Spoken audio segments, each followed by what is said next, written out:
And good evening, good afternoon, good morning, whatever time it is. I have no idea because I'm millions of feet underground in the bunker in an undisclosed location.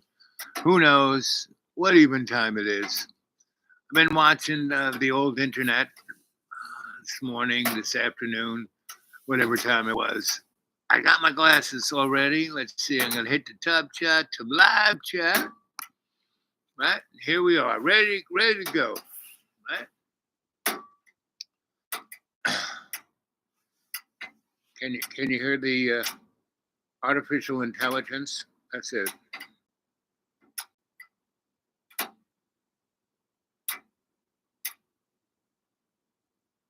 Well, that's what they tell me it is. It could be a monster trying to dig through the wall. I really don't know. I don't know how it got down here either. But remember, I am your griot, your sensei Al Bob, here to tell you a story, and don't believe a word I say. Because as Uliani said, there is no such thing as truth. It's all fake news, right? And it has been ever since. And in the beginning, here, let's get the good book. Here it is. The good book. Here it is. The good book. Why is it the good book? Because, the Old Testament, you know what that translates from the Greek? You suck. Let's see. Genesis. In the beginning, God created the heavens and the earth. And the earth was without form and void.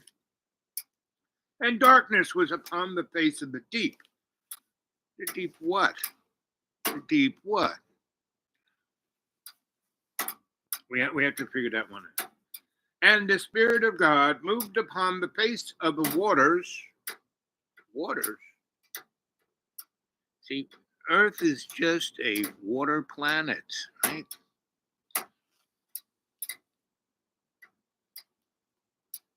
And God said, let there be light, and there was light.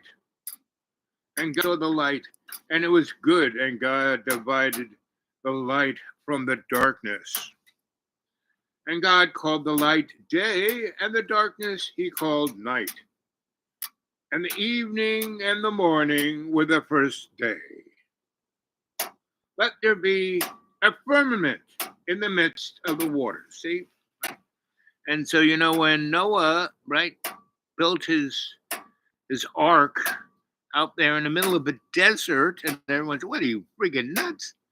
The water did not come from the sky. It didn't rain really hard. It just came from the firmament because this planet is a water planet. Ugh.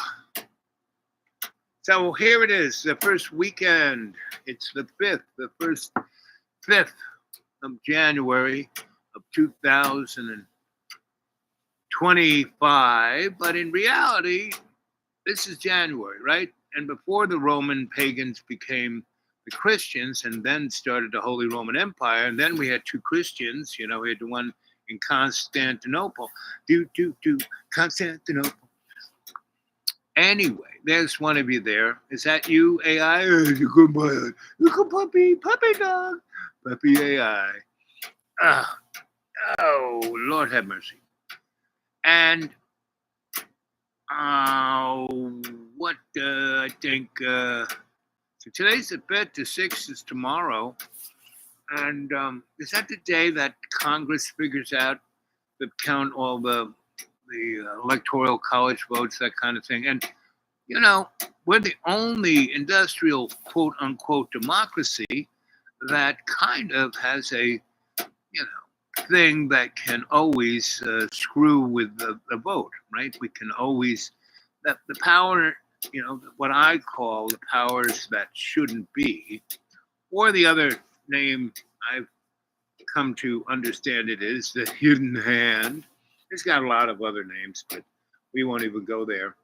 We'll just take those two made up names, but they're very descriptive, right? What do you think it all is? That's what the show today is. What do you think, right? So, what do you think about Donnie and his billionaire kitchen cabinet? Oh, they really represent the people, the megas, right? All those megas who felt disenfranchised and, you know, felt like, no one cared and always made fun of them. They were always on the outside, they were the other. And then all these new people come in and they're, very similar to that movie called The Gangs of New York. You should go see that movie, right? Because that really does, in a one movie, a really nice shtick on the who's in charge, those Dutch guys, right, who were first there. That movie opens and the Dutch guy's on top of his building looking out into the Atlantic for his boats to come in because that's where he's making his money, right? Just like, the English were pissed off at the Chinese because the Chinese had all this stuff that the Europeans wanted. And, the Chinese did not want any of the crappy stuff England had. And so, we hear about the Opium Wars and we think it was the Chinese. No, it was England who brought opium into China to make, and break the Chinese economy, right? Because they were importing all this stuff from China and China wasn't buying anything from us. Sounds familiar? And China had been buying stuff from Europe and England specifically, but then it didn't need to. And because they started augmenting their own supply chain, right? And that's what's happening with China today. When Mao was running things, everybody was just, running around in gray suits and eating dirt and dying. And then Dickie Nixon and Henry Kissinger, set the stage for the globalized economy. We were the only guys who had a vibrant industrial nation. I mean, Europe was still getting over World War II until 1980, really. And go watch the movie 1984 that was produced in the 60s and it was shot in London. And they shot it in London because there was still, 20% of the buildings in London were still blown up from, the Blitz. So, and the only reason basically London survived the Blitz was that they had helium balloons all over.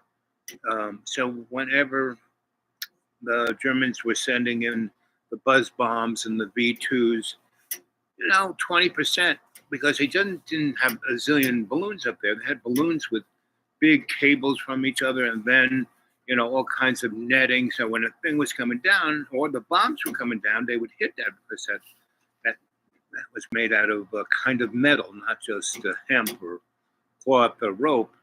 And so that was England's version of Star Wars, right? Or the Iron Dome, which is a real joke. It's real.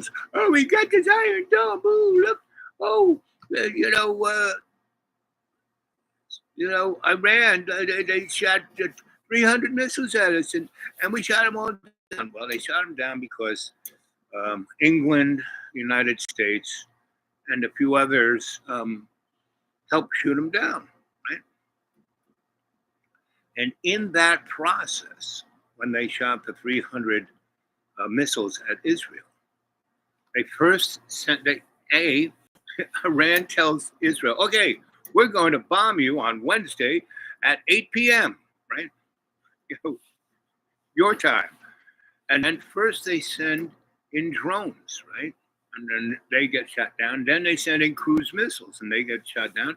And then they shot in missiles that kind of went up about 300 feet.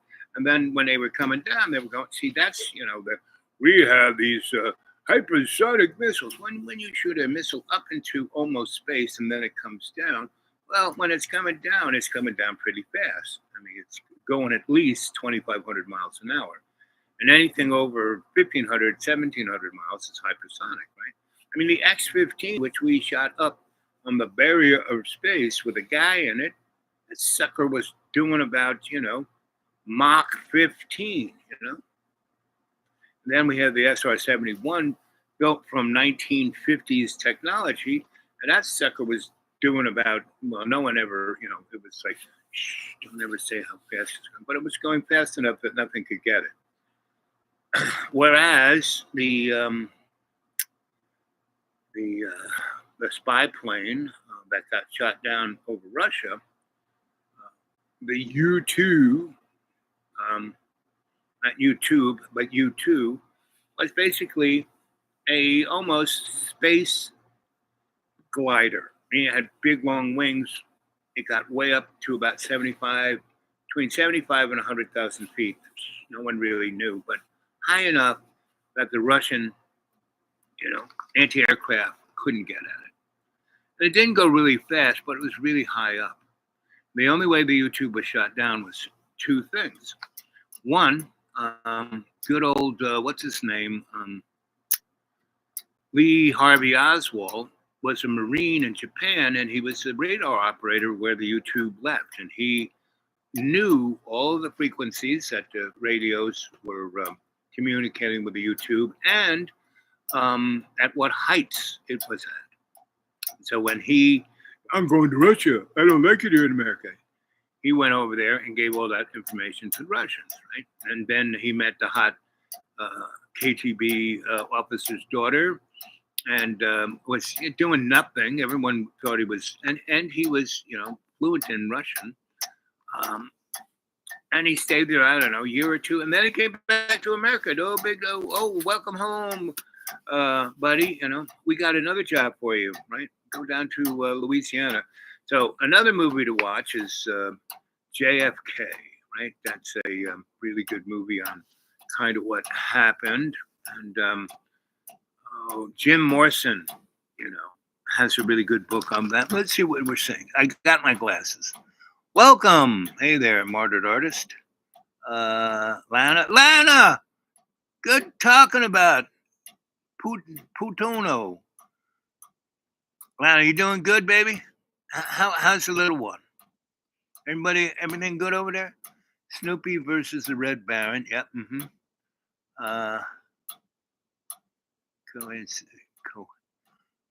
Yeah, is the best. Yes. So I just came in. No problem, sweetheart.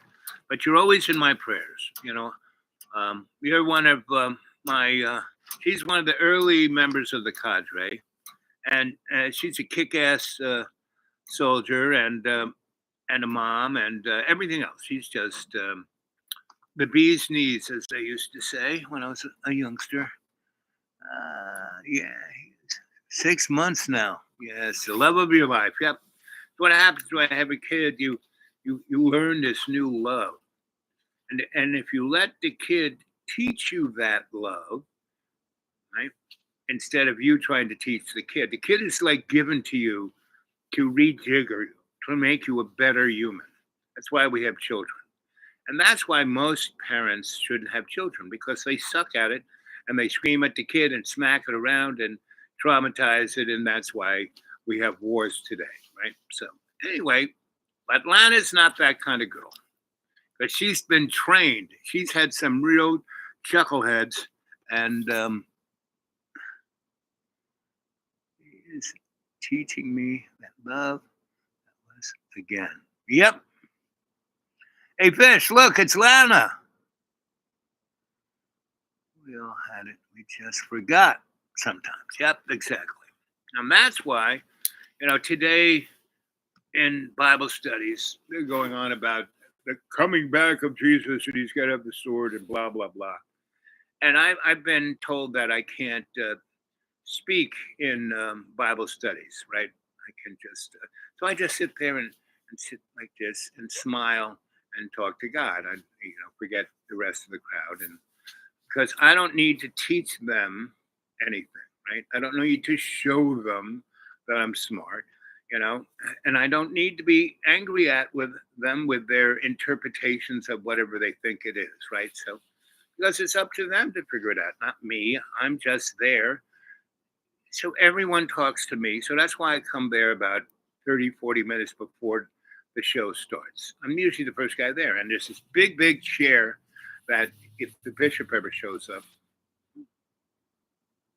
who's that? A car just drove over the tunnel. I wonder if it's the colonel.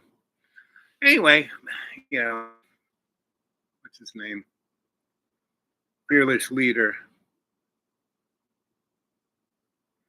Ah, either come down and find me or he won't.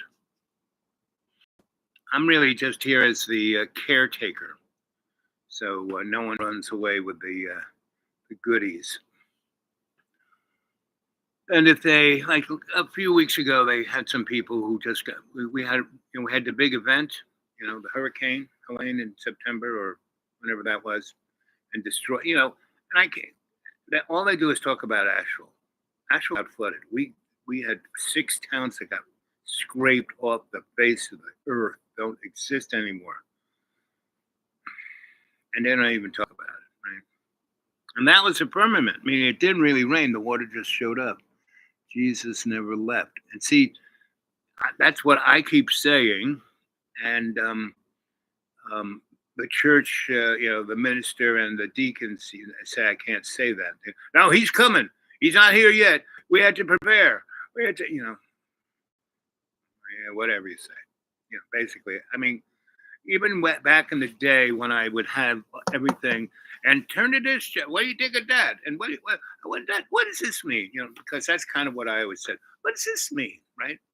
I would read the impending, like I didn't read all of Genesis. There's 2 more other pages over there when God says, and we will make them in our image and likeness, our, because God was only one, right? Where did that come from? So basically, that's always been the interesting question. What else? What time is it? It's almost 7 Eastern time. So there's 5 of you. Put your glasses back on. See what you got to say. Crazy weather. It's thundering here. Yeah, we have dodged the bullet. I mean, the only 2 things that we got. I mean, there was a lot of crazy weather all summer long. We dodged it. We were right in the bullseye of Helen. And then 2.5 weeks ago, one night, where the last 180 families that didn't leave, they got 20 inches of rain in 5 hours. And all the tents and the stuff we gave them washed away. So we had to put them up here, and people didn't want that. Well, don't steal everything. And, I said, no. So I was, and that nearly killed me because I had to sleep on the concrete. And then somebody brought this nice, a memory of my childhood. I used to always sleep on the pull-out bed. This one's a little more comfortable than the one my parents had. But anyway,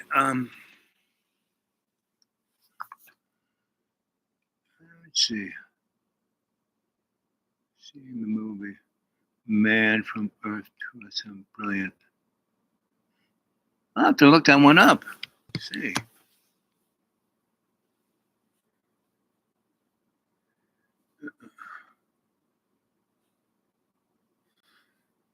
The Man from Earth movie, 2007. Oh, there it is, Man from Earth.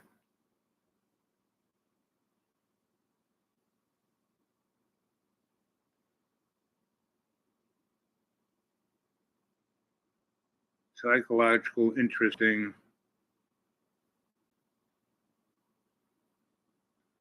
In a nutshell. Okay, let's see. What's it saying in a nutshell? If you like The Man from Earth, you'll like. Okay, those are other things. What to watch? Learn more. Browse. Can't you just show me the movie? I guess not. There's a movie called Lucy, right? The girl who's in a lot of the Marvel movies. Um,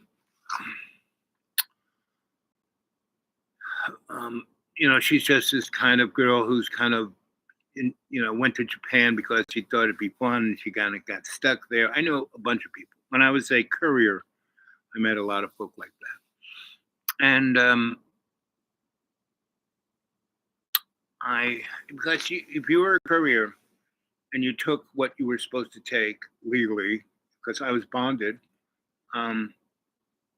you got they gave me some cash to pay for expenses while you were couriering, and you had 5 days to stay in wherever you went, and then you had a ticket to come back home. Right?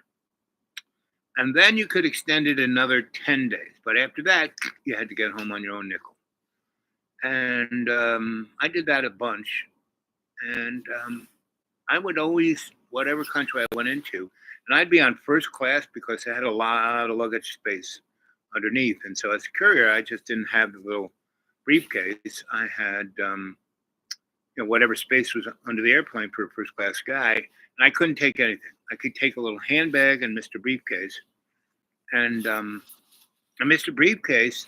They didn't really, attach it to my arm, but they had a place in the aircraft where you got on first class, and you just didn't stick it over your head. You put it in a safe place where they locked it and gave you a key. Was quite nice. It was a courier class aircraft, first class. Anyway, so we didn't get to where the movie stars and politicians were, but we still in first class got the steak and the lobster, a nice big chair that you could go all the way back and go to sleep, because the flight from going from New York to Tokyo or Rome or wherever I went, I was on the airplane for at least 6 to 18 hours. And it was nice to have a nice chair.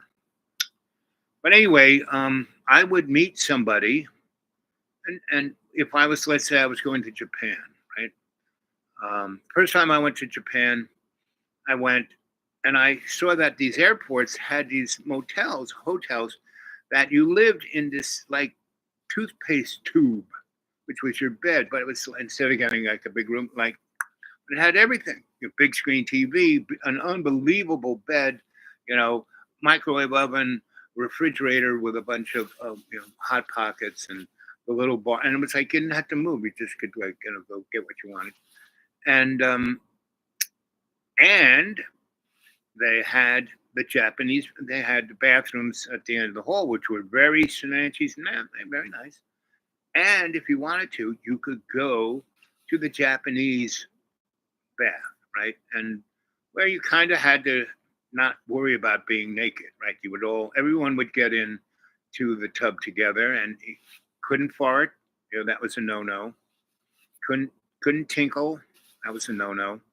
So I learned all of the things you couldn't do, staying in the toothpaste tube hotel, and had a very nice 4 or 5 days, because around it in the hotel, down in the lobby, was like a food court, but really nice restaurants, and they would bring it up to you. You didn't have to go down. And I went down there, learned a few Japanese words and other things, and they had a nice little business.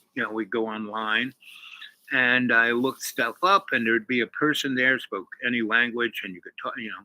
And if and most people were abrupt gaijings, jerk offs. Me, I was always very polite and very nice, and wanted to know about their culture, and that went a long way. Second time I went, I did my homework. Even that was you first go and see what it is. Second time you go back home, you learn as much as you can about where that is, and you go back with a better vocabulary of their language and an understanding of their culture and their um, protocols, right? So again, I was on the airplane, and instead of just going to sleep, you know, this one airplane had a nice, it was a 747 that had a lounge upstairs, someone up there, and had a couple of cocktails with a couple of people up there. And I met this one guy who was a Japanese, he owned a factory and he had gone to Europe on a business trip. And, so I went from America to someplace in Europe and got on that airplane. And then we went over and into Japan. And it was, we had a great conversation. We talked the whole time. And he was really, really, really amazingly impressed by my study of the Japanese culture and their language and everything else. And he goes, Japanese, we're a very isolated culture. But after war, after 1890s, we realized we had to come in. The 20th century was coming, so we were going to hit it with our uh, our fervor. We did pretty good, and I mean, we sank the Russian Navy, World War I. Anyway, and then we became best of buds with the Americans, and then they dissed us, and we did, that pissed us off, right? They took advantage and disrespected us. So we still liked a lot of things about Americans, but we didn't trust the capitalist American. We liked capitalism, but we didn't like the American way of doing it.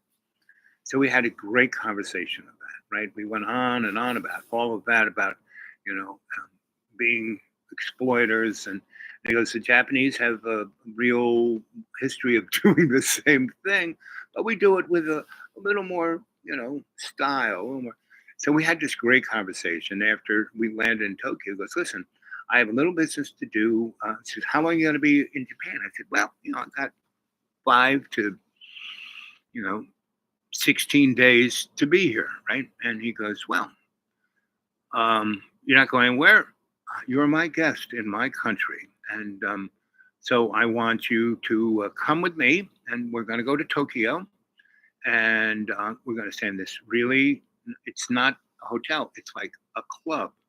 And the closest thing I could get to it is, the John Wick movies. And in New York, there is the fancy gangster hotel that has all these protocols, that was the place I stayed at, right?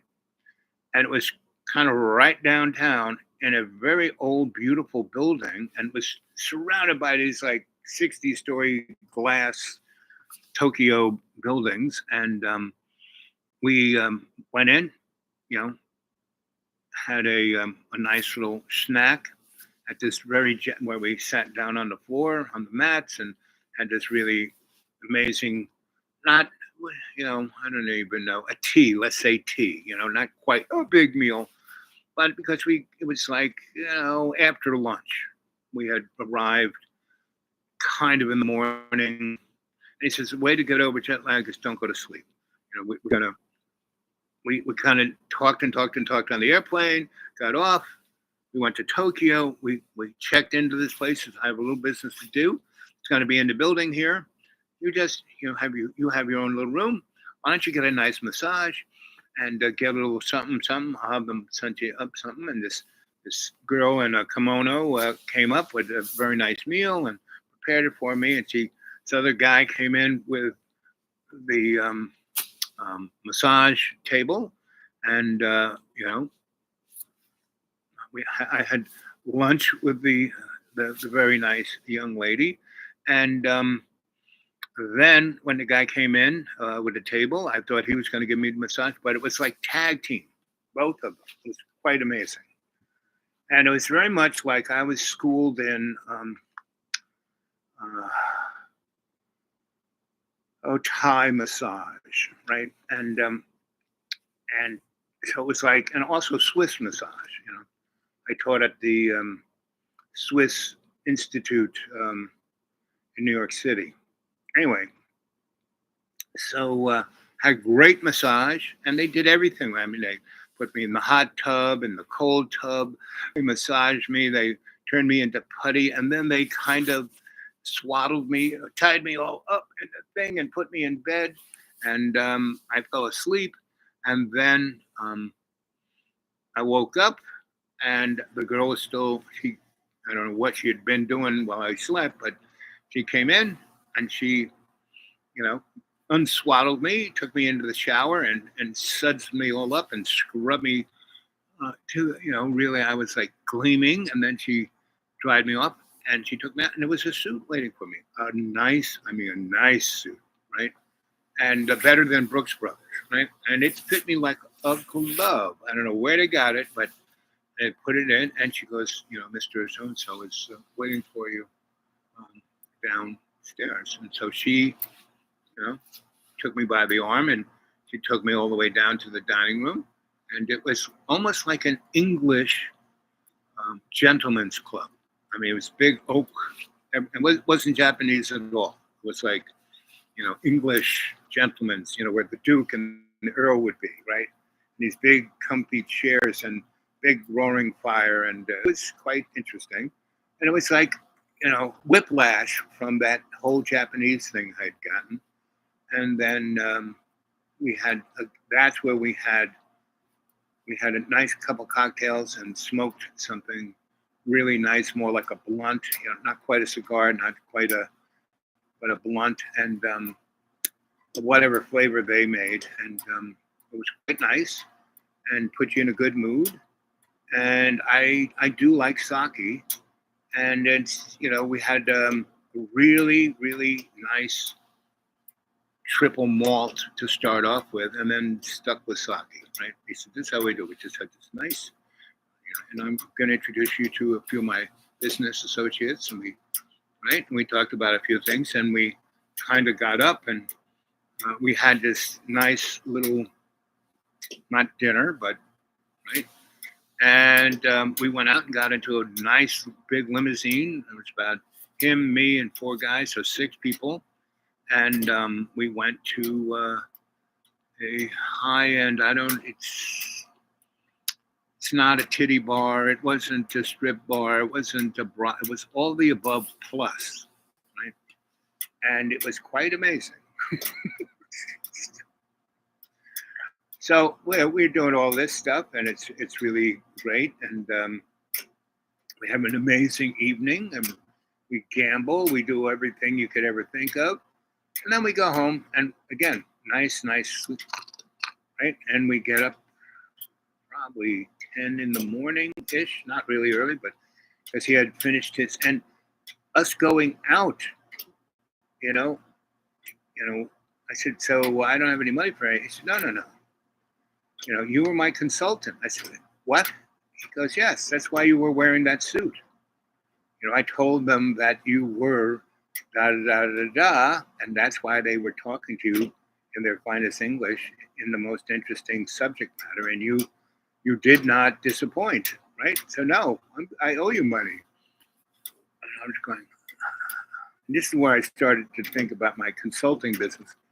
Wow, I could really get over on this, just being me in a nice suit. Wow. And so let's see what you guys are saying here. You've gotten, let's see. To be honest, I think a small part of all that, I don't think it's left nor right, just we're all Americans. Sweden originally, we'll go back to see where we're from. Martyred artist. Let's see. Remind me of him. Let's see. Going to be freezing in the morning. Yep. Seeing the movie Man from Earth 207. So I'm going to watch that later. So that's the last I read.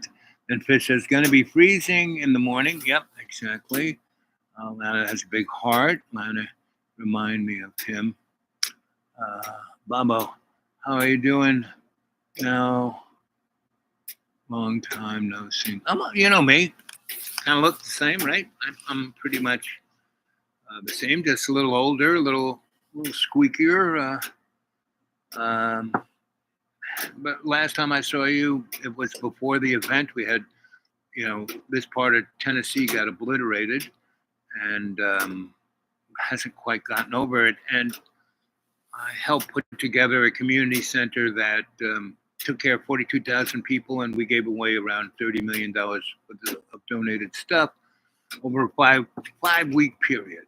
So that was kind of interesting. And so we got a lot of political, whatever you call it, capital. And so we're going to turn this whole place into a real community. We're going to have a medical center, a place for drug addiction, you name it, we're going to do it. Because the state and everybody was so embarrassed and how bad way they responded to it. And we responded admirably. And what was amazing wasn't just the 20 or so people in this one little church. We had about 4 churches that were our food bank, right? So we had about 160 people. And in our food bank, we had a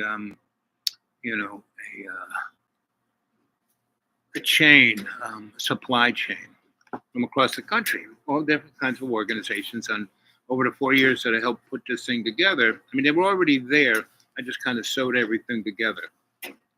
And wasn't just me either. I just said, oh, why don't we do this? And they said, oh, yeah, that's a good idea. And so they went off and did it. And I mean, that's my best skill is why don't we do this? And then somebody else does it and takes the credit and all the rest, and et cetera, et cetera. So we had a really good supply chain. Plus, we had a really good social media thing, right? And so once the event occurred and the word went out, within 3 days, we had over 100 other churches from all over America that came with trucks and food and kitchens and all that kind of stuff. And instead of centralizing it all here, the holler folk guys who, because the county and the state and the feds, nobody responded, right? They didn't cut the trees out of the trees like shot out of the ground, like a cannonball, and like just covered the roads in big gigantic trees, this big, right? So nobody did anything. So we did, because there were a lot of people who lived in what is known as trade and pogie, and their careers were logmen. They went out in the forest and cut down trees, and they had skidders, these big things that had big claws that could grab stuff and drag the trees, and then cut them all up. They had gigantic chainsaws, like the bar was like 40 to 60 inches long. I mean, big chainsaws. And so we cleared out the major roads, but the county roads that went east, west, and state roads that went east, west, and north, south, they got big chunks washed away. And it was just like in the Bible, because if we didn't have a lot of rain, we just had water that virtually came out of the earth. And there was a guy from UNC Chapel Hill that I read. If you're in the middle of a catastrophe, the one place that never closes is the Waffle House, right? So I met the guy who was an hydrologist. So there's only 2 of you guys left? Come on, there were 5. Just nobody, come on, some thumbs up, subscribe, do all that stuff that other people tell you in the beginning of the show. Do I have to start over again?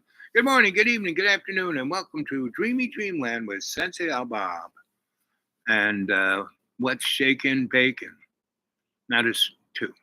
So anyway, so that was an interesting 5 weeks. We worked 24/7 for 5 weeks, and we took care of everybody. It's quite amazing. And we didn't have one meeting, one argument. And at the height, we had over 400 different churches that came and went here, right? And from all over, we had church that came from Hawaii. We had a church that came from Turkey, that had Muslims and other kinds of Christians. And those guys brought a gigantic, and they didn't bring stuff, they brought money, bought the stuff here and trucked it here. Like the guys with the tent, the Muslims, it was like a big, I don't know where they got it, but a gigantic circus tent. And it was great. We did it on the big field over there. And that's where we had our medical center and two big kitchens and a place. It was a gigantic thing where we could sit. It had a big, gigantic carpet. Maybe 60 people could sit down and have dinner on the carpet, right? You bring the big trays and you ate off. You washed your hands. You washed your feet. You got on the carpet. I mean, everyone got along. No one said, "Oh, I'm not going to do that. That sounds stupid." Everyone did everyone's protocol. It was beautiful, right? And it lasted for after the event and after we got things, settled out, and after we've been doing this now in the undisclosed place, is kind of people are getting back to being just, boring humans. Remind me of him. How are you doing? Okay, let's see. I took a dump. Yeah, martyred artist. He always says that he takes a dump. Do you ever see, the guys of the galaxy, right? And there's a big plant who's part of the crew. I'm Groot. That's martyred artist. He's like Groot. I took a dump. That's kind of what he says. Right? And depending on how he says it, it really has different meanings. Bless you. Yeah, hope you feel better. Yes. Let's see. What are we doing here? Discussion. Christ consciousness. Church is a no-no. How ironic. Yep, pretty much. But I keep saying it to everyone, and everyone wants to talk about these things to me one-on-one. But when it's everybody, and it's the minister and the deacons, they don't want me to talk because they don't talk about it. They don't talk really about anything, really. They really don't. They just, quote a few things out of the Bible and say that's what it is. Let's see. Where are you from? Martyred artist from New York City. Are you an American? Yeah, I don't know. Martyred artist. Are you an American or the space alien? Where are you from? Let's see. Martyred, it's them, left, American, 19, be scared of. Yep, okay. Sweden, originally. Albania. Yep, she's Albanian. Everyone thinks she's Swedish, but she's Albanian. My Albanian friends, when they watch the show, they say, that girl's from Albania. I know, she's just like me. Mm-hmm. I'm a real American, just like Hulk Hogan. Yeah, he is. Are you on Facebook? Real All Americans. We're the big dangerous babies. Yeah, that's Americans. Dangerous. I mean, look at our president. He's a dangerous baby.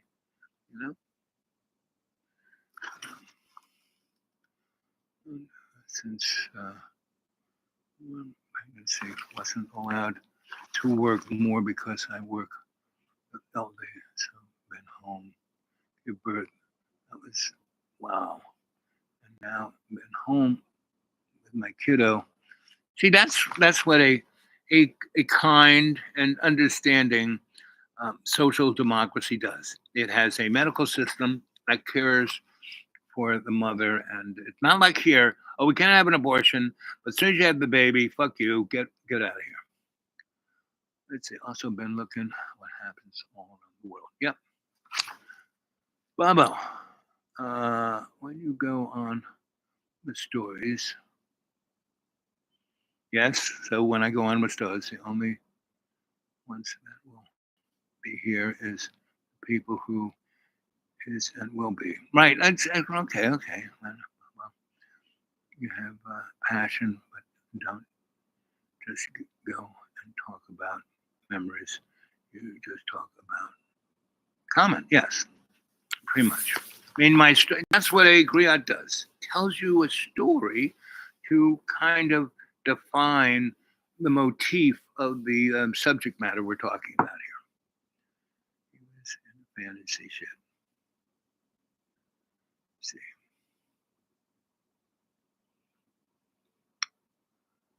Forgot one thing. What did I forget? Sweden. We worked well. Pandemic happened. Still like right, exactly. Right, and so Sweden, they didn't, close up shop. They didn't close anything down. They didn't go crazy. They just did the common sense public health thing. And I think they had one of the lowest rates of mortality from it. The United States had the highest. They had the lowest rate of psychological and economic displeasure from the event, and the United States had the biggest. And that was done on purpose because we are being placed in a position for the new world order, right? We're all going to join the Federation. We're all going to be like Star Trek. We're all going to live in our little box. Very nice color. You get to pick the colors. You wear those kind of fun clothes, and you'll be riding around in rocket ships, oppressing other planetary systems.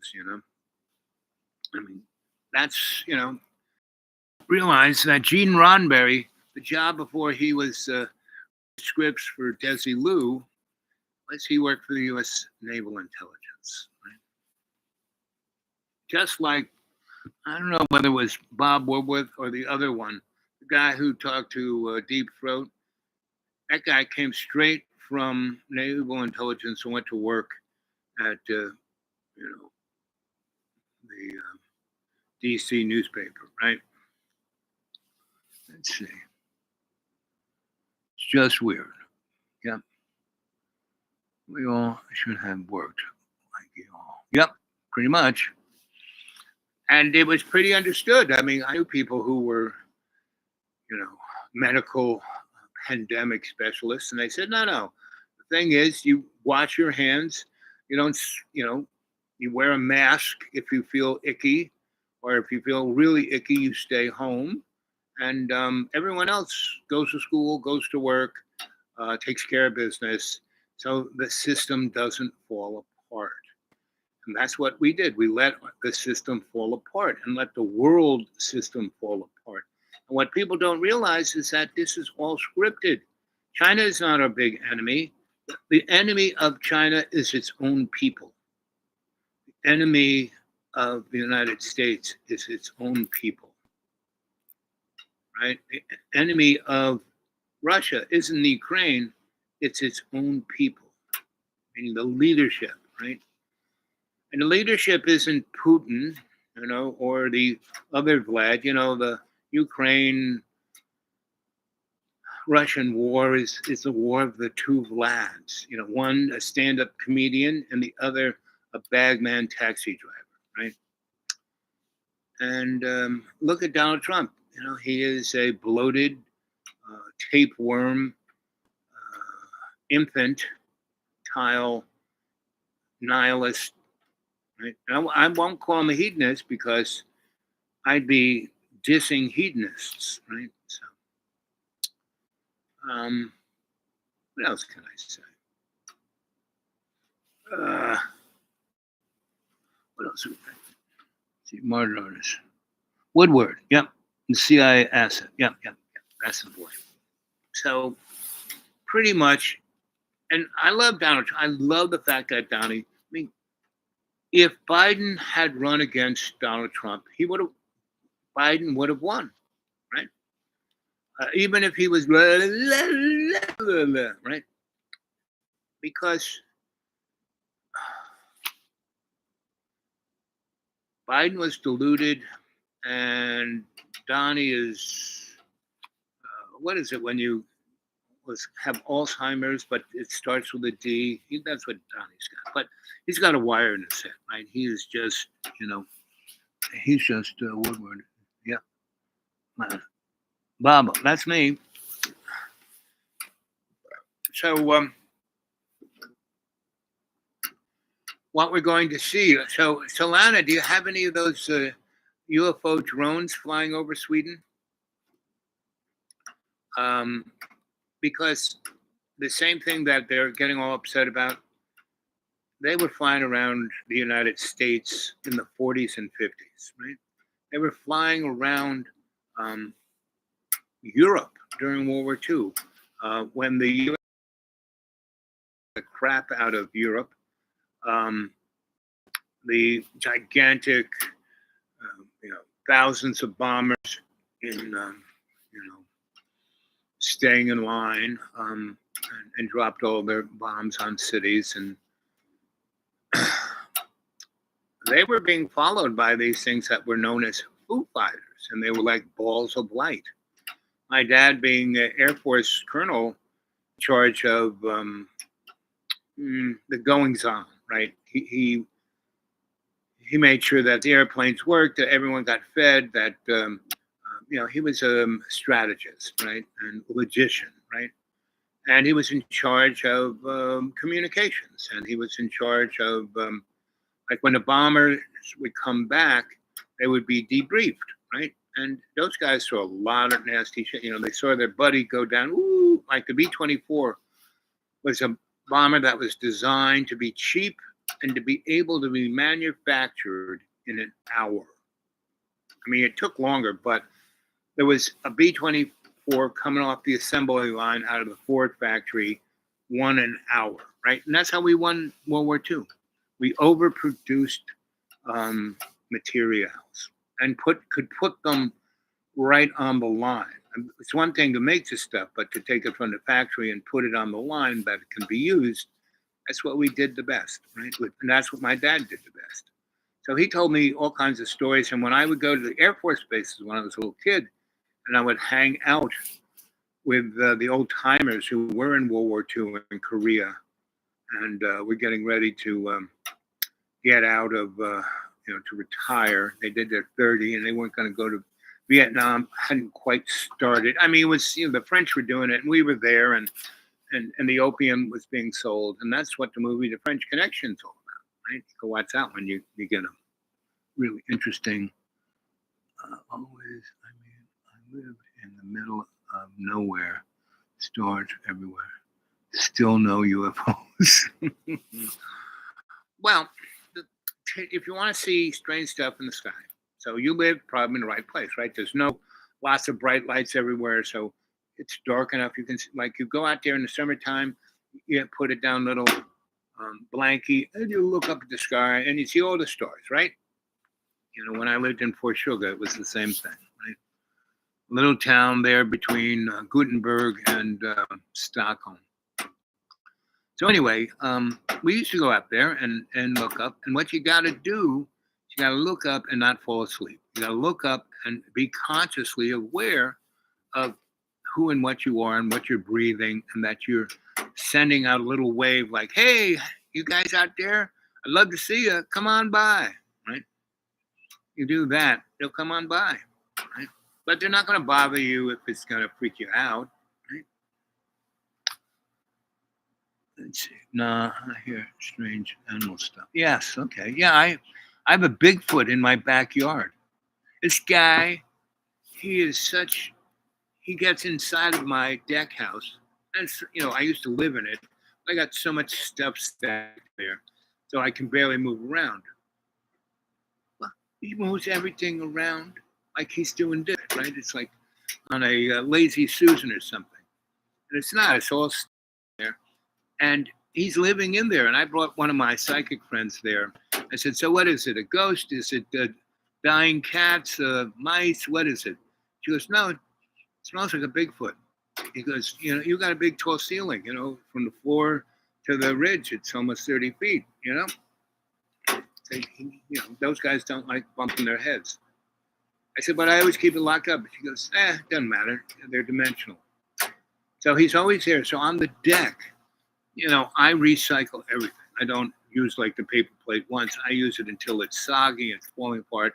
And I put it in a bag and dry it out and use it to start a fire, right?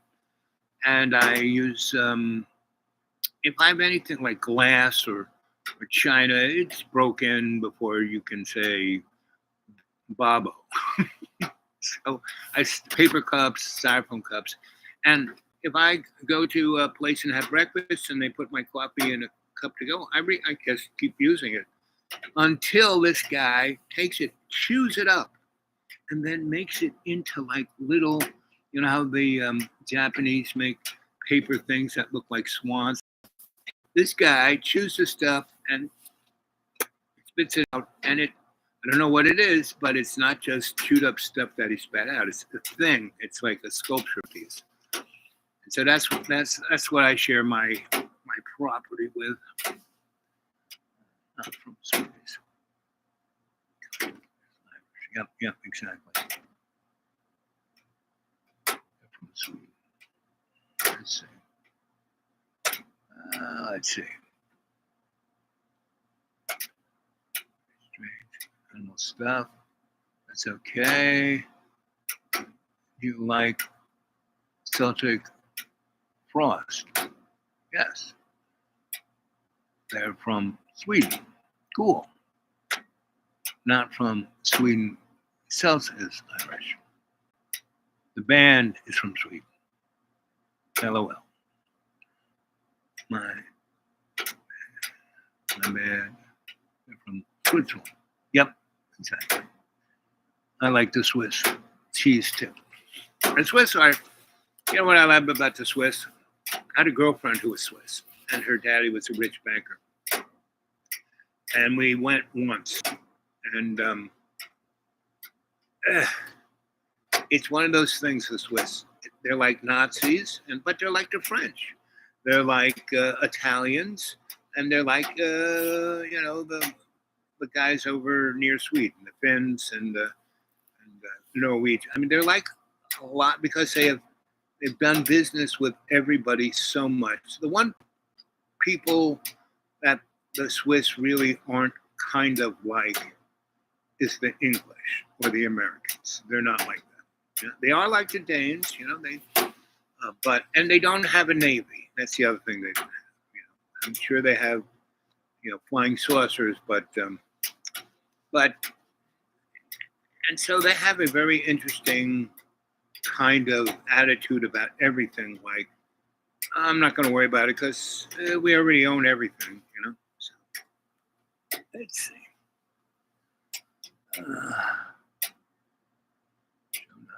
Shona.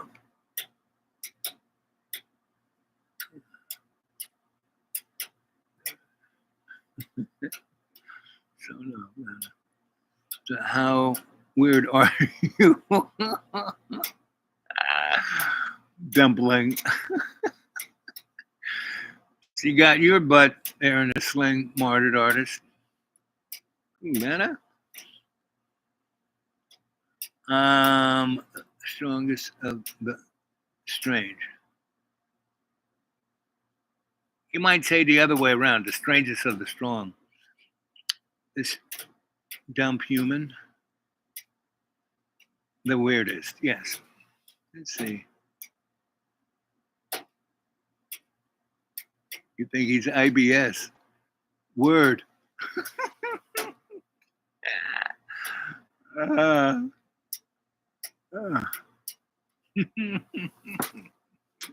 See, that's why I like the live chat. And none of you guys have given me a thumbs up yet. Come on, you.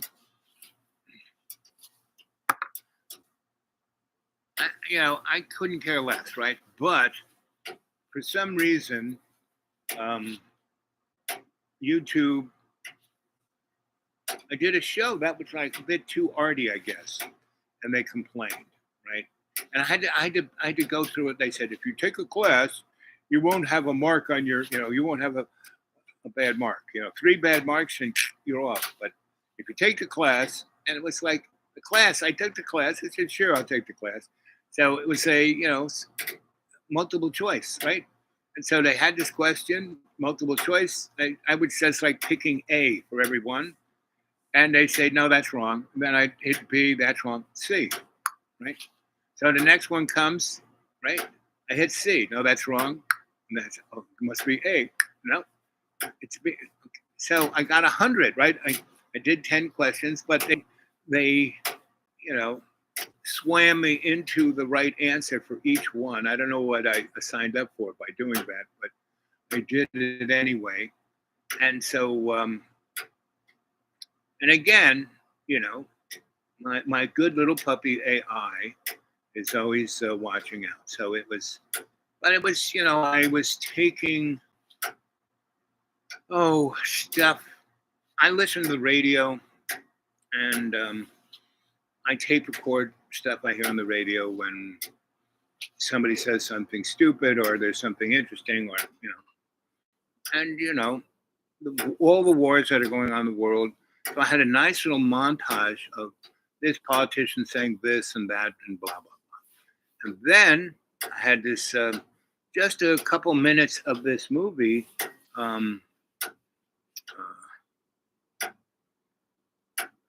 What did I call it? Lola? No, Lena? No, since you're here, Lizzie something. But it's about this blonde girl in Japan, and her boyfriend puts the bracelet of the briefcase, just like I was doing, bringing things to, and in that briefcase were these little pills of a new drug that expanded your mind, right?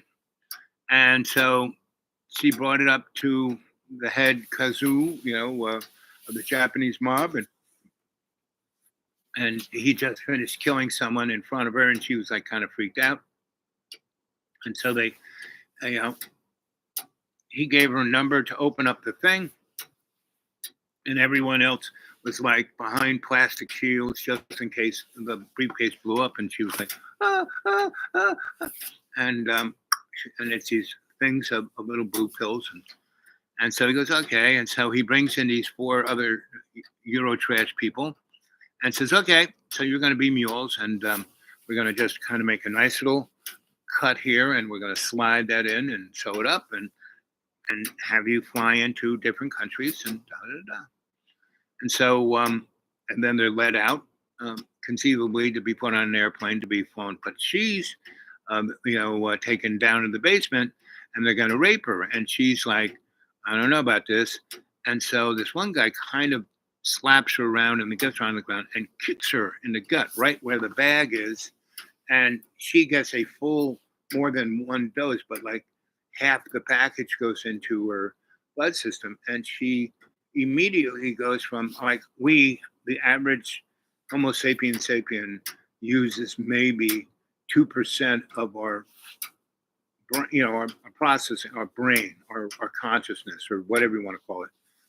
And so she goes like from that 2% living in fear to when she wakes up and she's still chained to the wall, she's now using 30% of her brain, right? So, and she's bleeding over here. It's a little black and blue here. Her shirt is kind of,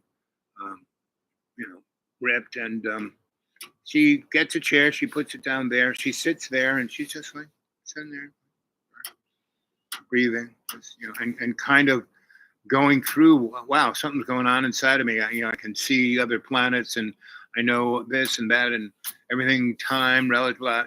She's using 20% of her brain, right? And so one of the guys who wanted to rape her comes in, and she's looking at it, and she like spreads her legs and smiles at her and kind of does this. And he comes over, he like takes the gun out, puts it on the table, and he takes the keys to the thing that locks her to the concrete wall on the table. And, he's got his belt, takes the belt off, so his pants is in the low rider, and he's kind of like put it around her neck or do something to her. And he comes over, and she kind of grabs him by his happy place, and he starts to go, ooh, yeah. And then she like rips it off, and he's like, and she takes the belt out of his hand and like does this like right over here that like goes straight into his brainstem, and he's gone. She takes the belt, gets the table, takes it off, unlocks it, takes his gun, walks out there, and the rest of the gang is sitting around eating, buns and drinking coffee, and she doesn't say anything. She just walks up, bang, bang, bang, bang, bang, shoots about 12 of them, right? And they're all dead. She sits down at the table because her metabolism's like, she just eats everything, go, go, go, go. And one guy gets off a bullet, like here, right?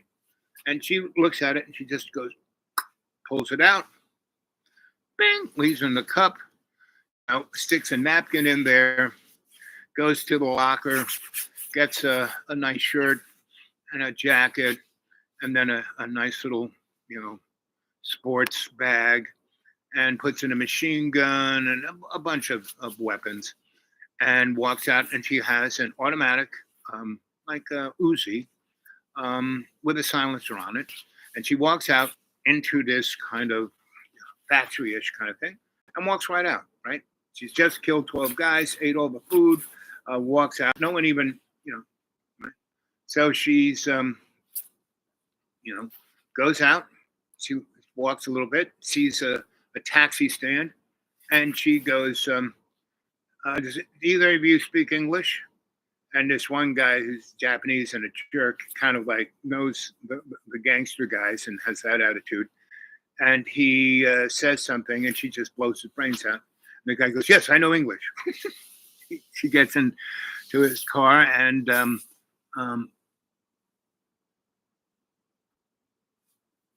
it starts with an L, and it's the name of the monkey that they gave. That they said this was the first Lucy. That's it, Lucy, the first human. Right? You have to remember things. And so she says, "Take me to a hospital and stay here." Right? And she gives him like a bunch of money because she got it from the guys she killed, and she gives him a couple of Benjamins, and she goes, "Sit here, and I'll give you a bunch more." And so she goes in the hospital, and she's got the gun with a silencer, right? And she is walking through the place, and she's got another gun, and she just walks in and goes into a closet and gets like a doctor's white thing and puts that on, and then walks out and goes into, she looks at the hospitals, and she sees this one and looks at what they're doing, and she goes in. They don't even notice her. It's like a clean, and they're operating on this guy. And she's looking at all the, x-rays and CAT scans, and she's realizing that this, that what they're doing is not, he's going to die on the table anyway. So she goes over and just blows his, puts, in the guy's head, and, throws the body on the ground and says, "Okay." And she goes, takes the head doctor, "Come here." She goes, "All you guys get over there. Anyone moves, I'm going to kill you like I just killed him." And this one girl is about to scream, she falls down.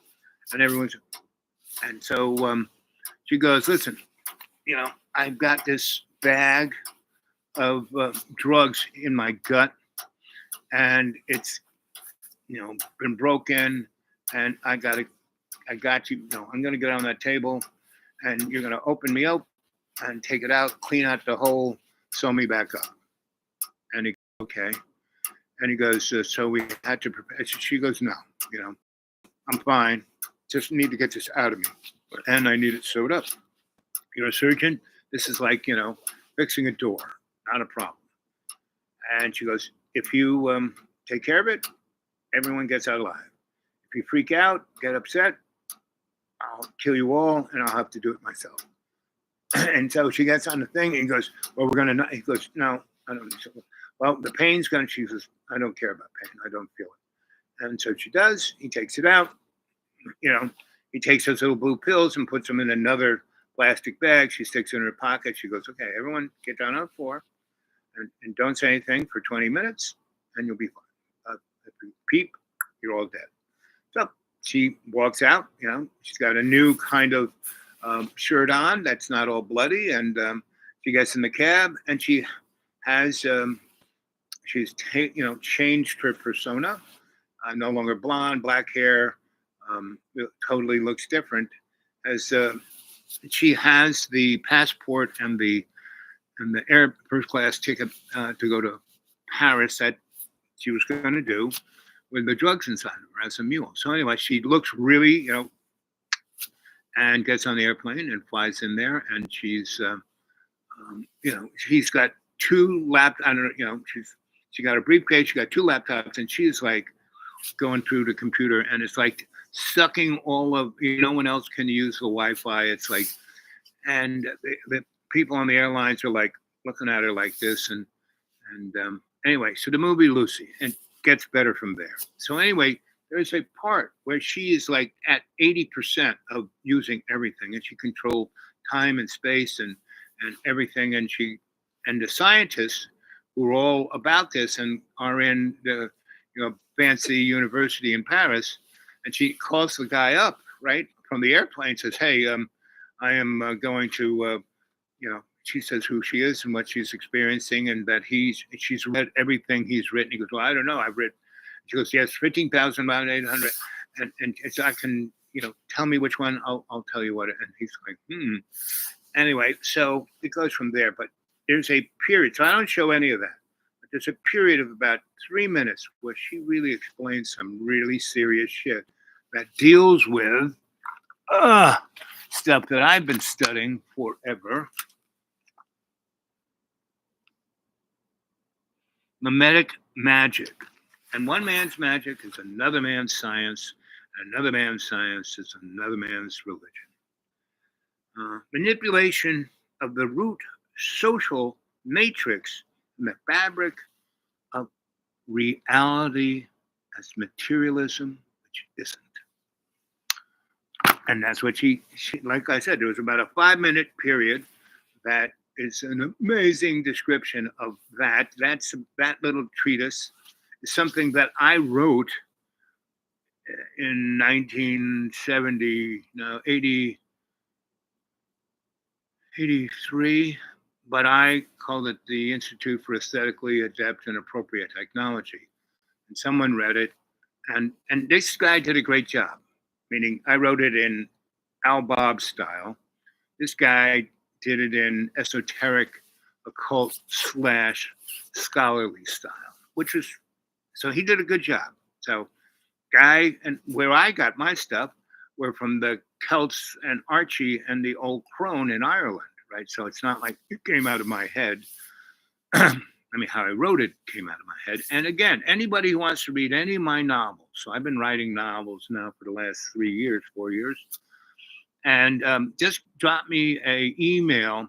Lana, drop me an email at thedudewake42@gmail. Anybody out there wants to read my novels, dudewake42@gmail. And if you have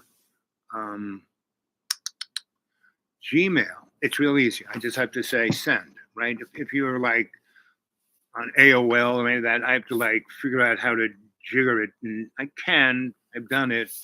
But if you're in Gmail, I can send it to you real easy. And I'm a lazy slug.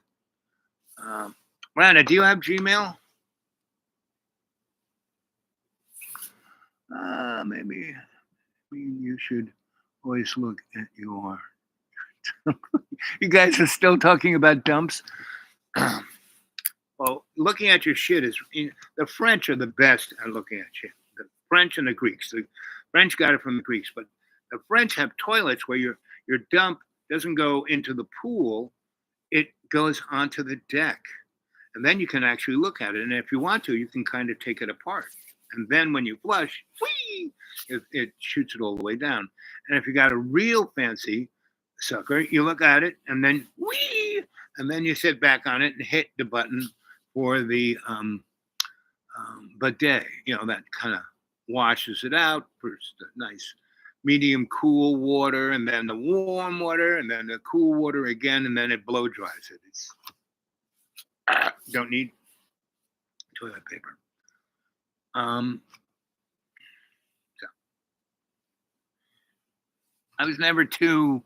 I mean, I studied turdology, but I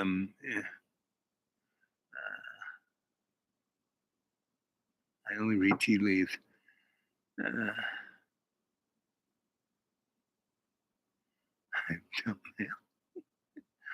trying to be turds to take selfies. Yes, I mean,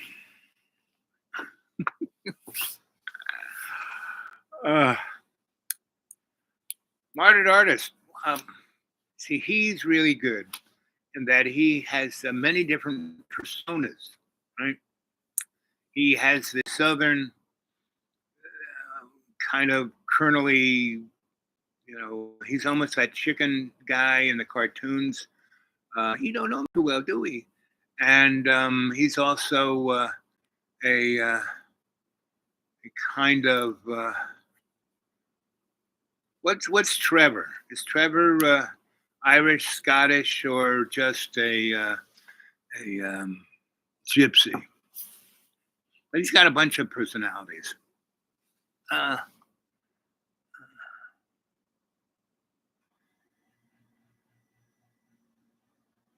yeah, toilet paper. I mean, I lived out in the desert, right?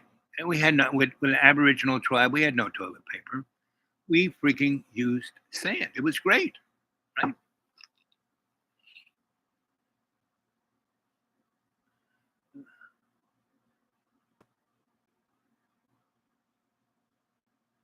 What do you mean? Why is Trevor on the outgoing message? That was sweet. That message you left on as Trevor was super sweet, sweet, sweet, sweet.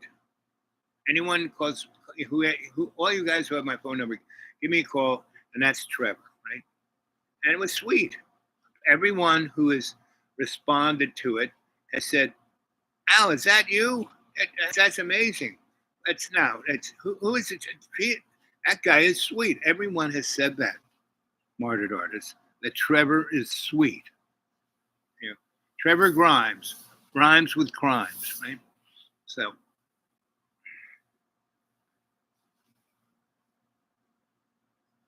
London gangster.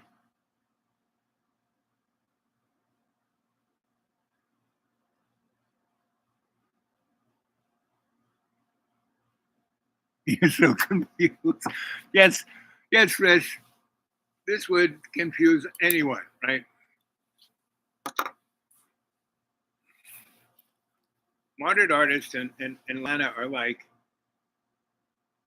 they are two entities in other dimensions that are, they're not mirrored images of each other, but they're kind of, they listen to the same radio station, you know, from different dimensions. Let's see.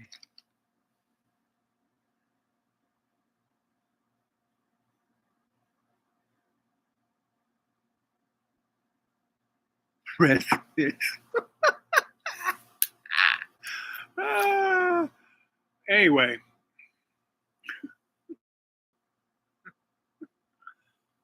see, this is much better than me going into diatribes about politics and blah, blah, blah, blah. Who cares, right? This is more fun than a barrel of monkeys, right? And, if we were all on Zoom, which I have no idea how to do, and I am down in a place, I'd have to go in another part of the undisclosed sanctuary here that I got a cell signal. Down here, I can't. So it's too much of a walk, and I have to go up so many stairs that hurts my legs. So that's why I just stay here. It's indestructible. I can drop a hydrogen bomb on this place, and I'd still be okay.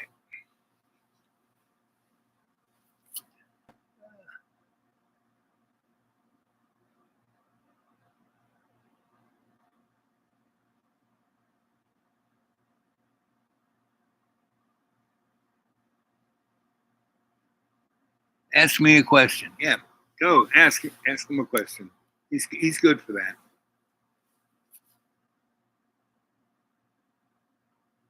What's your favorite food? Yeah, that's a good question. I like that. It's one of those things that can truly. She say, yeah, eggs. That's one of my favorite foods too. It's probably what I really loved when I lived on a farm. Farm eggs, right? Coming straight out of the chicken. One of my jobs was to go into there and pick up whatever eggs the girls had dropped. And the other thing I would do is me and the kids would go into town and go to the junkyard and go through the garbage and pick out the stuff we could, fix or turn or make or turn into something else or use, right? And one of the things that they had I really like that they're now just starting to use is the cardboard crunched egg containers, right? And so we would get those, and we would take the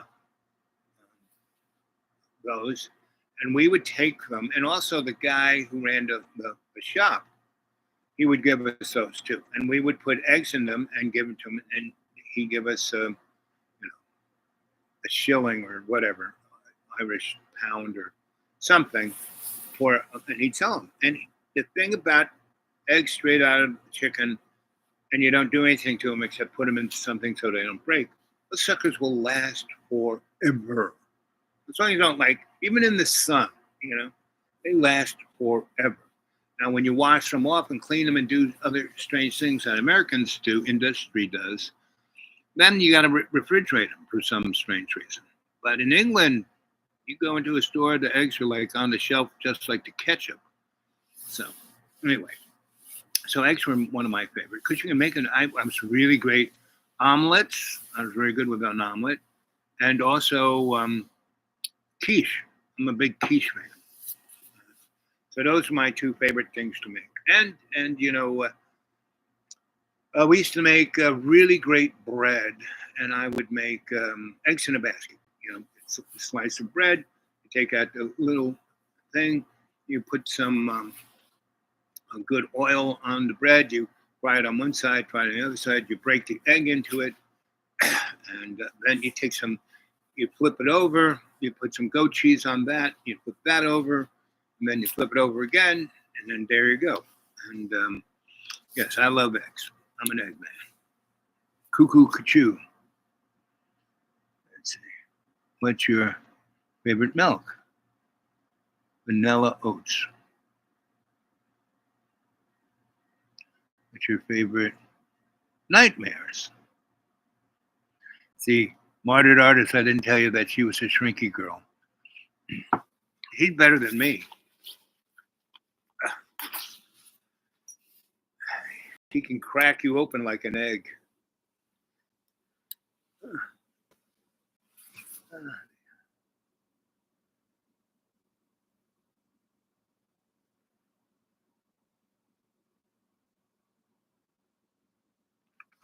Something like that. Yep. Let's see.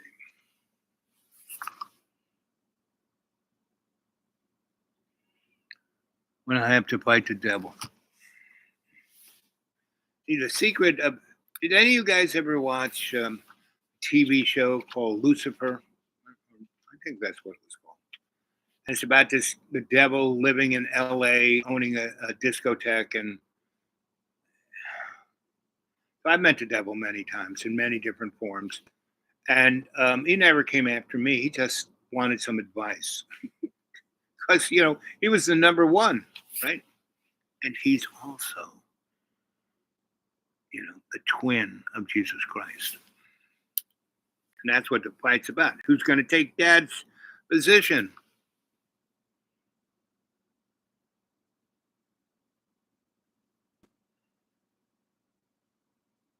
Lust and wrath. Your fave flaws. Lust and wrath. I don't know if lust is really a flaw. Wrath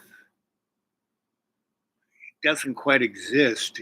See, I'm a kind of stickler for where words came from, right? So wrath is this thing meaning punishment, but not really. And lust is this meaning, it's uncontrollable, your need for something. And so, I don't find neither of those things. They're more like, it's like how they become enlightened and discovered that addiction is not a foible of your character, but it's a disease. Fave flaws. So I would say a flaw is something like when you think you are um, or expect um, when you expect things, right? That's a flaw. I expect this to be great. I expect this. I'm. What's that word? Americans are hot shit. We're the best. What do they call that? When you are, there's a term for that. That's what Elon Musk thing he is. Donnie Chump. Guys like that. Those are flaws. They're truly uh, flawed characters, right? Lust is not so bad, and but what is that term? When you're special, and not when you say you're special, that means something totally different. But any more questions? Let's see. What's your favorite childhood memories? Oh, that's a good one. See, I told you, buddy, he's gonna crack you. Certainty is a curse, right? Right.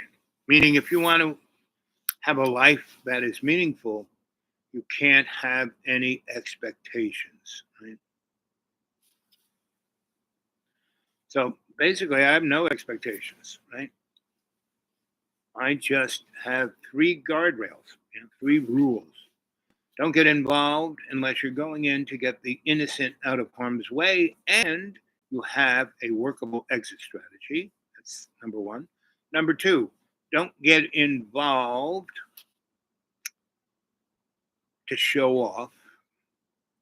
And three, don't get involved unless you are going to learn something that will make things better. Those are my three guardrails.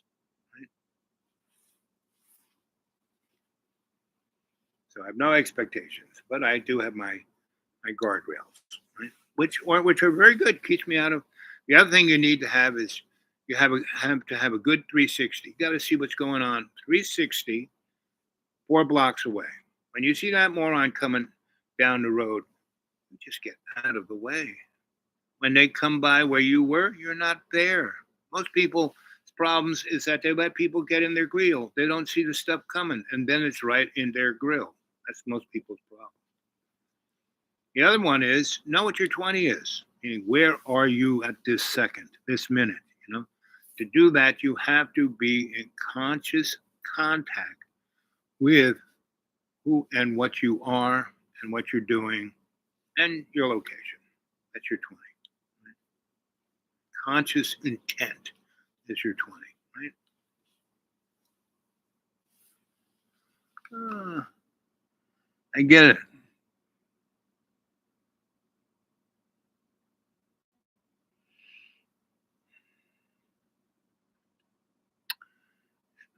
Chris, it's whatever you want it to be. Okay. Word. I love that. Word. Word up. Do. Word up. Will, what's his name? That was his first big time hip hop song about word. And then there was the reggae guy who had his he was the high stepper. That he was like probably one of the first what do you call those guys rappers. He was like in the late 70s. But it was in a reggae. Dude, it was a disco. It really hit the disco. That was the last really fun disco tune. And I had a girlfriend who was a dancer, but she wanted to be a roller derby girl, right? But the boss that she was the exotic dancer, and he says, no, you're too good looking, you're too good at being an exotic dancer. You can't be because you get a broken finger, broken nose, but because that's what I want. I'm tired of being this beautiful girl. And it wasn't until oh, a year or so that she got her wish, and so we would go to New Jersey to the Hoboken roller derm, and when roller disco was the thing, And the mobster who was her boss, an uncle, um, he loved being the DJ there. That was his thing, right? And he would play that song at least 10 times a night, and that's where I really and we I mean, it was just perfect for roller skating around the thing and dancing and swirling around. And I was in my 70s, I was in my 20s. So I was in great shape. I still had knees and hips and muscles and I was a good dancer, you know. Carl Orff taught me how to dance at Juilliard. And I could always kind of get around. Let's see. Gen Z doesn't think. Come on. You can't be that way, Fish. Come on. Every every generation, there is no difference. Kind of like I said, people. How do you read people so well? Easy. Human beings are like Mr. Potato Head. There's only 8 types and 8 patterns. There's 64 character traits that I look at, and I've done it so long that it's like imprinted in my head. So I just look at people and I can read them. I'm not being psychic.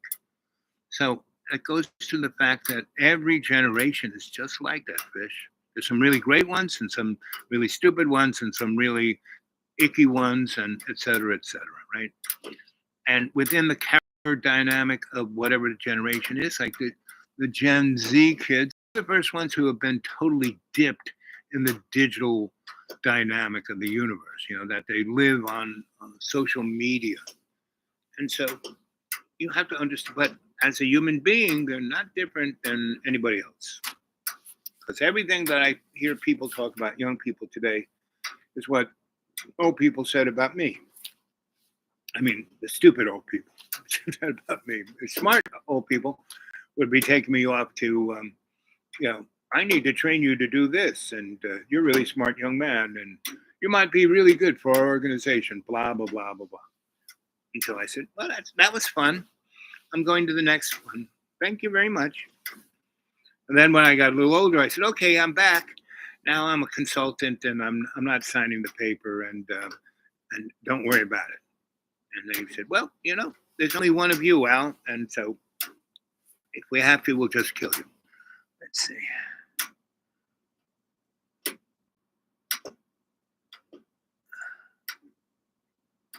See, Lana. Let's see. So you guys are going at it too. Let's have to go back to where you left off. Where I left. Let's see. I get it. Going to comic book store. That's when I last read the last one. It's not a curse. Word. Yes. Now it's Gen Z. I understand. Urban term. Affirmation of arrogance. Let's see.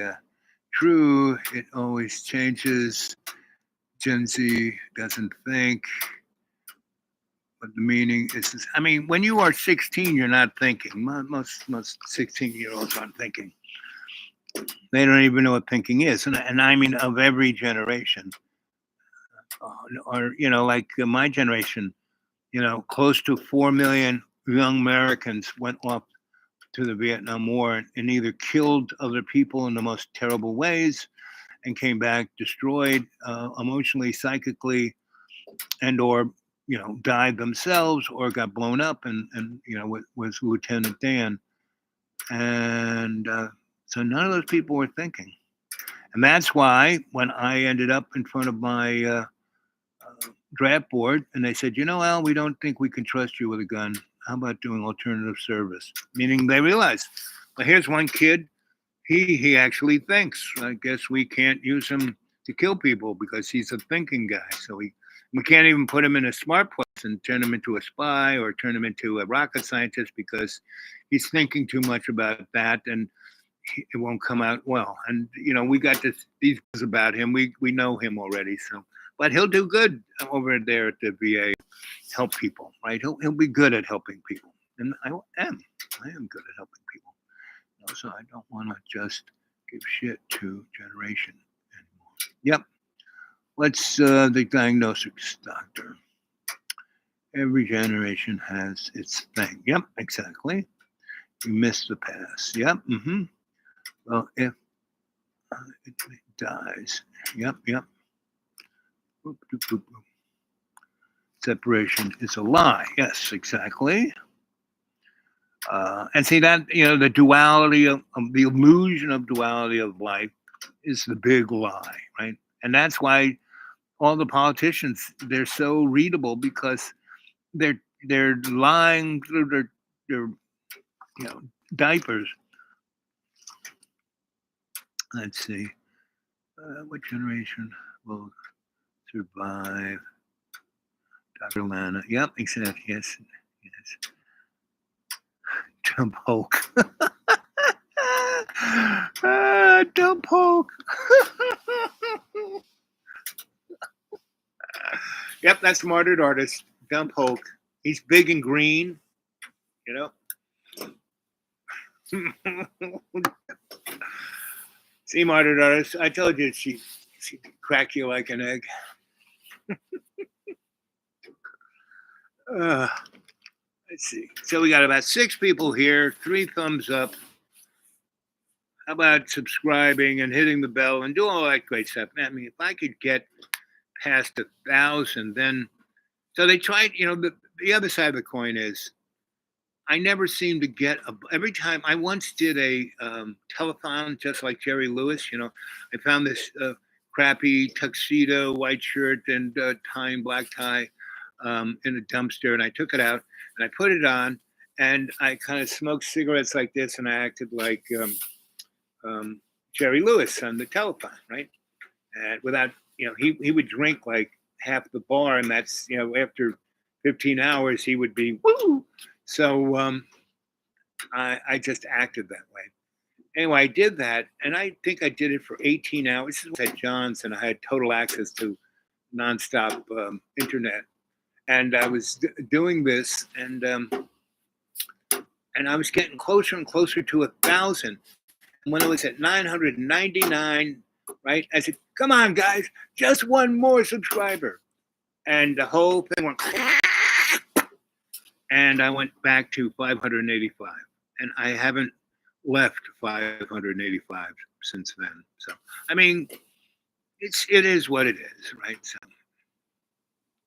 I just say that because that's what all the other, what do they call us when we make the shows? There's a term for us, and I get this thing every month. She gives me all the analytics, how many people watch, how much time, blah, blah, blah. Oh, you're doing a great job. But if you did this, just change this algorithm, blah, blah, blah, blah, blah. Who cares? Right? I'm having fun doing this. What's up with all the dumping? My meds make me crap. Yep. So do eggs.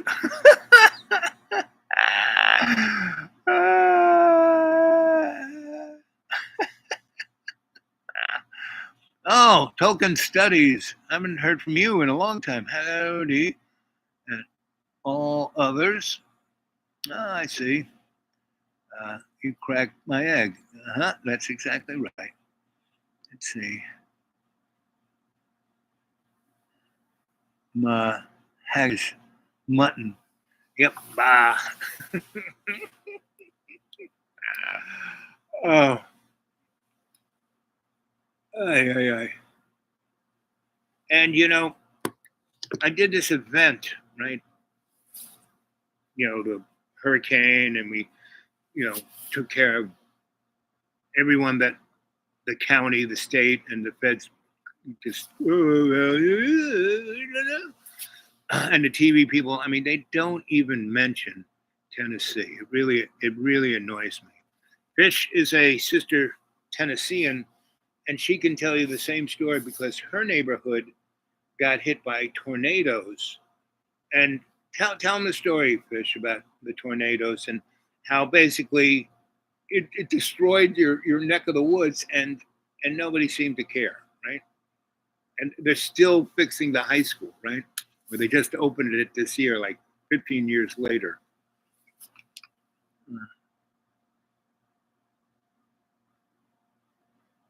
Oh, Chaucer, my favorite.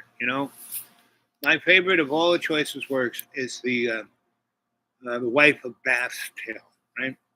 Because it is such a modern tale. Because it's about this woman who's basically living in the dark ages. Everyone's living in their own slop. She's running it in. Her husband is either dead or a drunk, but she's taking care of all the business. And she's this, a slip of a woman, and guys try to take advantage of it. She like puts them in their place every single time, and that is written in old English. I love it, because it has more flavor that way. I mean, you can read it in English, but Old English is the best, and it's great. It is the most straight up feminist um, story of them all. And the next one is the Greeks. Um, Euripides, the one about the king's daughter, and his son displeases him, and he goes and fights a war for his father and dies, but his father is displeased by something, so he doesn't let him get buried. And the daughter, what's her name? She goes out there in the battlefield and gets her brother, and does the right thing so he can go to Valhalla.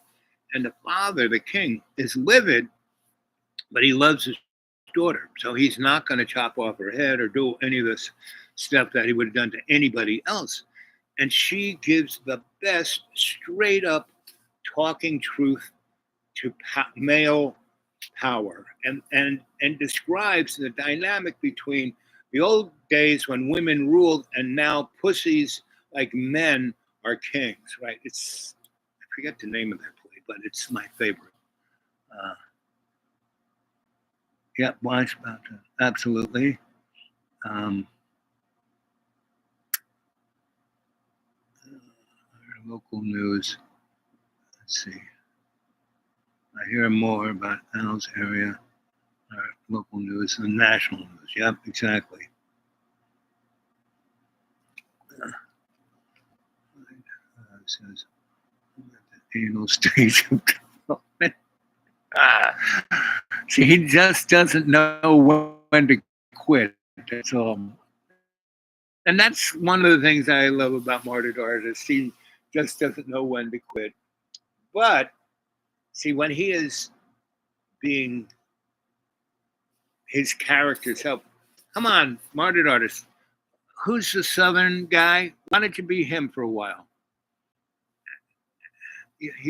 Who's the the Indian guy? He's got a lot of characters. And see, the thing about Martyred Artist characters are that they're characters, right? The real guy behind it is Martyred Artist, right? And his who everything he's went through has been bad. But these other characters are great because they are so descriptive of certain characteristics of humans being the most honest, stupid part of themselves, right? And that's why when he was Trevor Grimes, he left a message on my machine. I copied it and put it as my outgoing message to everyone because it was so sweet.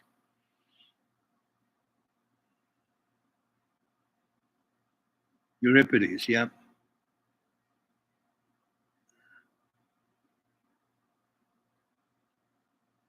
And everything that came after um, Chaucer was basically just a retread.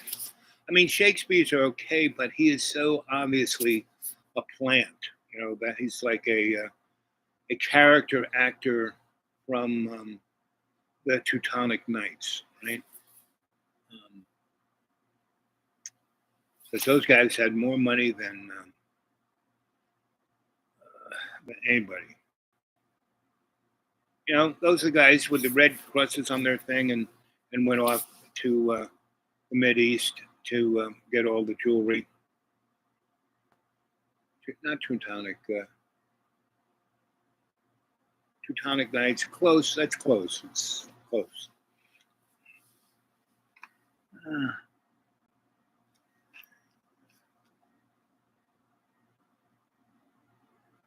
Right. And the English language is all about commerce, whereas Shakespeare's plays are about that. It's the mercantile edge of our spiritual self, and that's what Shakespeare. That's why Shakespeare's is like, you know, plant. Right. I'm sure he was an alien of sorts. He basically, that's air of role. Yes, is retelling of the Althea Smith. Yep, exactly. Let's see. We just talked about. Yep.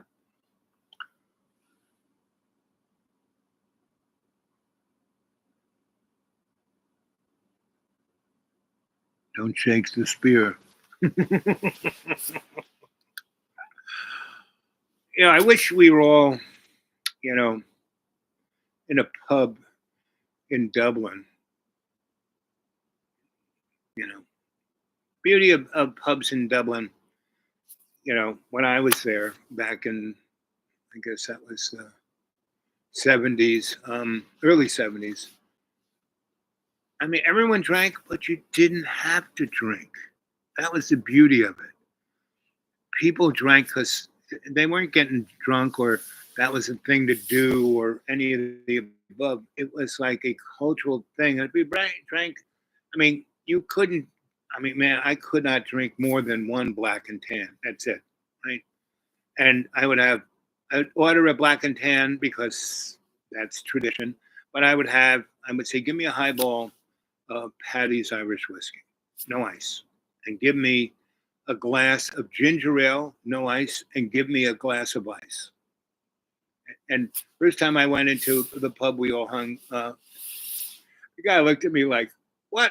And Archie, who's like the dude, he says, like, give him to him. So I did it, and basically